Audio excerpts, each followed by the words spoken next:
សួស្តីបងប្អូនទាំងអស់គ្នាថ្ងៃនេះសូមចេញវីដេអូមក unboxing ជាមួយនឹង mini បន្លែង box អ្នកលក់អត់ឆ្ងល់ហេតុអីបានជា mini បន្លែង box នេះលក់ដាច់ខ្លាំងព្រោះដោយសារតែហេតុខ្លួនឯងផ្ទាល់មិនដឹងថាជក់ដៃសាហាវបងប្អូននៅហេតុមកផ្លែដឹងណាអស់មកប្រអប់ធំសម្រាប់បងប្អូនដែលចូលចិត្តប្រភេទលក្ខណៈ unboxing បែប surprise ខ្លួនឯងហេតុតូចជីខ្ជក់ដាក់តាំងអញ្ចឹងគឺដឹងតែត្រូវចិត្តតែម្ដងបើចាស្លាមសោប៉មិនមែនទិញម្ដងមកប្រអប់តូចណាគឺទិញម្ដងគឺមកប្រអប់ធំតែហើយឥឡូវនេះគឺរៀងដាច់ stock mode អស់ច្រើនណាបងប្អូនដោយសារបងប្អូនមក support ច្រើនពេកប៉ុន្តែប្រហែលជាប្រហែលណាទៅទៀតគឺនឹងចូលជាមួយនឹង mode ថ្មីមកជាច្រើន mode តែសូមមកនិយាយពីរឿង giveaway នៅក្នុងនេះបន្តិចណាបងប្អូនដែលឈ្នះក៏កុំភ្លេចឆាតមកចែកផងលក្ខខណ្ឌនៃការឈ្នះគឺងាយស្រួលមែនតែបងប្អូនគាត់តែ follow report វីដេអូរបស់ចែកបានច្រើន like តាមដាននិយាយទៅគឺធ្វើមកឲ្យបានទៅជា top fan comment អ្វីក៏បានដែរឲ្យតែចិត្តចានៅក្នុងវីដេអូដែលចែកប្រកាសថាលេខចែកមិនមែនចែកតែម្នាក់ទេគឺចែកច្រើននេះអត់ហើយអាចនឹងដកឃ្លារយៈពេល1ថ្ងៃ2ថ្ងៃចែកម្នាក់អញ្ចឹងសម្រាប់វីដេអូក្រោយៗគឺចែកនឹងប្រកាសអ្នកឈ្នះទី2ណា promotion $5 free មកជោគរបស់យើងគឺនៅតែមានអញ្ចឹងមិនទាន់ចាប់ comment បងប្អូនជាច្រើនដែលថាលក់អញ្ចឹងតែចំណេញដែរអីគេលក់មកជោគសិតតែ$5ហើយចែកគ្រាន់តែទិញឲ្យបានអស់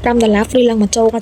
ក៏បានមិនថាចេះតិចថានៅបានដាក់សិតតែល្អអត់ជន់គេទេអ្នកលក់នេះចូលចិត្តនិយាយត្រង់បើសិនជាលក់អត់ចំណេញអត់មានអ្នកលក់ណាព្រមលក់ទឹកថាចាយចំណេញបានតិចតួចក៏ប៉ុន្តែគឺវាស័ក្តិសមនឹងតម្លៃដែលសម្រាប់បងប្អូនខំតាមដានចាយកន្លងមកហើយគឺចាយអត់មានអ្វីក្រៅពីអរគុណធ្វើ promotion និងដូចជាលេង giveaway ជាមួយនឹងបងប្អូនបែបហ្នឹងកុំភ្លេចតាមដានវីដេអូចាយនៅក្រោយៗទៀត